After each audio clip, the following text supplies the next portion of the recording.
banyak ceceran darah di sekitaran peron. Kemudian gerbongnya memang yang terlihat itu gerbong yang perempuan itu ringsek.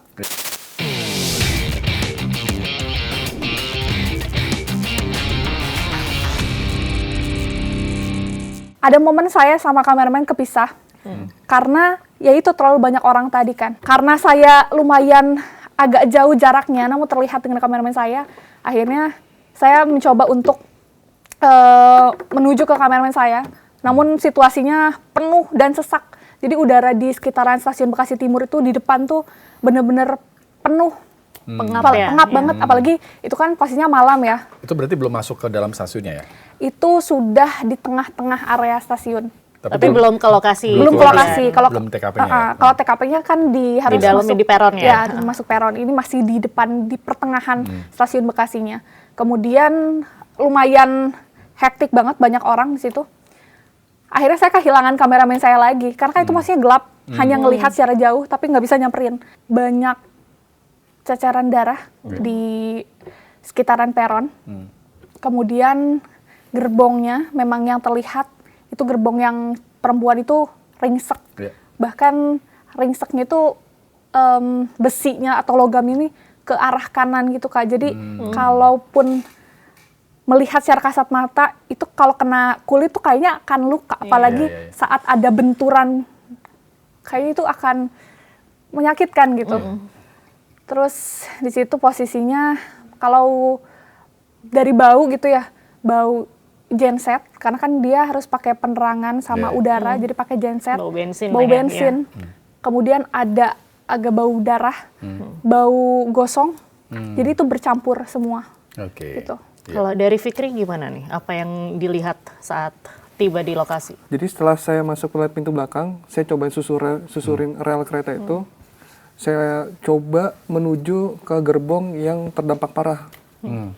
Di situ saya melihat lansia, 2 orang lagi terjepit posisinya di gerbong perempuan itu? Di samping jendela gerbong itu. Dan itu, aduh, saya juga kalau mengingat itu nggak tega ngeliatnya. Karena lansia itu udah nggak bisa ngapa-ngapain lagi. Dia posisinya badannya segini doang, kakinya tuh mungkin terjepit ya. Sama satu lagi wanita juga di belakangnya tuh. Tapi dia nggak bisa duduk kayak gini, dia posisinya tungkep kayak gitu loh. Dan situ petugas SAR juga masih berupaya untuk memotong besi-besi yang di dekat jendela itu loh. Saat itu kondisi riuh karena saking riuhnya banyak masyarakat yang ingin menonton gitu. Petugas juga rada kesulitan tuh untuk mengevakuasi, untuk bergerak cepat gitu untuk mengantarkan peralatan pemotong besi, untuk memberikan air pada korban kayak gitu. Nah kemudian pas ngelihat 2 lansia itu gitu kan, kemudian petugasnya mencoba untuk membantu gitu. Apalagi yang Fikri saksikan gitu? Yang kengerian apa lagi yang di sana saya melihat masih petugas berupaya dan juga saya mencoba mengambil gambar. Setelah mengambil gambar tuh saya mencoba melihat situasi sekitar. Situasi sekitar saya mencoba melipir ke arah gerbong yang depan.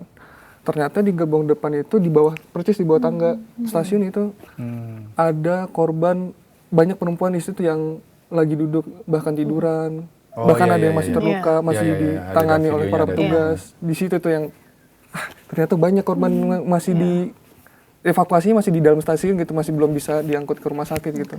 Melihatnya itu yang gerbong perempuan, yang dimana itu lumayan susah kalau kata Kabasarnas karena logam bertemu dengan logam.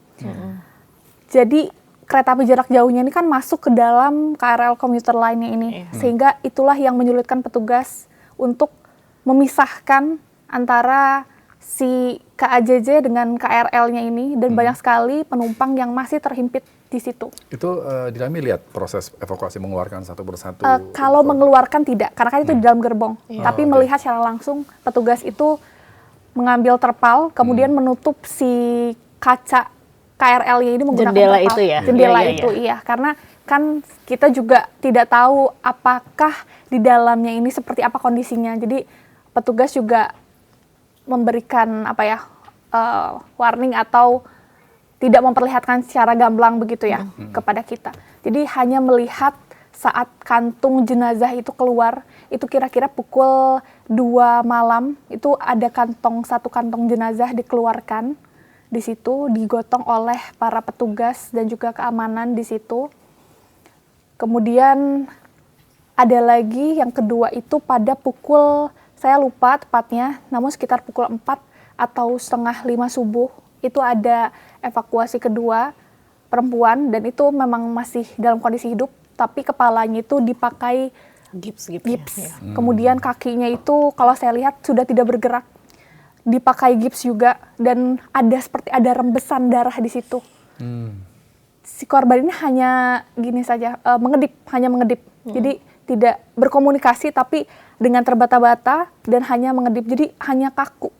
Nah, kami awak media benar-benar mengapresiasi itu sih karena sudah sekitar 6 jam evakuasi tapi masih bisa hidup dan selamat begitu ya. Akhirnya langsung dibawa ke RSUD terdekat, mungkin ke RSUD Bekasi ya. Karena kan memang itu yang paling dekat. Kemudian setelah itu pada pukul 6 pagi itu mulai berhasil beberapa dievakuasi, ada 3. Itu selamat semua, ada lansia, kemudian ada 2 wanita dewasa. Tapi mereka memang kondisinya hidup tapi perlu perawatan yang intensif. Karena kondisinya kalau kata Kabasarnas ada yang masuk ke dalam kursi KRL. Masuk ke dalam kursi KRL? Masuk ke dalam kursi KRL dan terjepit di situ. Sehingga menyulitkan daripada petugas ini untuk... Kalau kursi KRL itu kan duduknya begini ya? Iya. Masuk ke dalam kalau misalnya kita lihat videonya itu kan kursinya juga bahkan ringsek ke dalam kan ya? Ya. Bahkan kalau dilihat bukan cuma yang gerbong wanita saja, ternyata kursinya yang ringsek, tapi di gerbong kedua setelah gerbong wanita ini, pegangan untuk tiang itu tiangnya itu hancur. Kemudian kursinya juga pada terbalik, jadi pada kebuka semua. Jadi memang memungkinkan untuk para korban ini masuk ke dalam si kursi itu karena posisinya mungkin kena benturan ya kayak jadi darah seperti itu. Nah, yang jadi kendala selain itu apa bagi petugas untuk melakukan evakuasi yang berjam-jam ini? Kalau untuk kendala sebetulnya yang pertama waktunya kan malam ke dini hari, gelap. Jadi perlu genset di situ. Kemudian sempat gensetnya ini atau bahan bakarnya ini habis. Kemudian petugas pada teriak, ini mati. Oh, itu sempat habis? Sempat habis dan mati. Okay. Sempat habis dan mati, akhirnya diisi ulang, akhirnya hidup kembali, dilakukan evakuasi kembali. Kemudian yang kedua adalah pengap. Jadi bukan hanya di gerbong, tapi di luar pun pengap.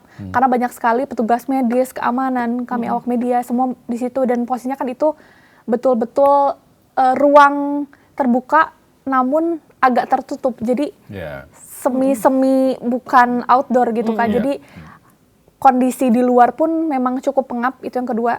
Yang ketiga, itu hujan deras, kira-kira pukul 4 sampai setengah 6 pagi, itu hujan deras, angin, yang menyulitkan para petugas untuk melakukan evakuasi. Pas lagi hujan deras itu, proses evakuasi masih berlangsung atau sempat dihentikan? Masih berlangsung, dan para petugas ini ada yang pakai tenda gitu Kak. Jadi kalau yang penglihatan saya itu pakai tenda warna oranye, kemudian dibentangkan untuk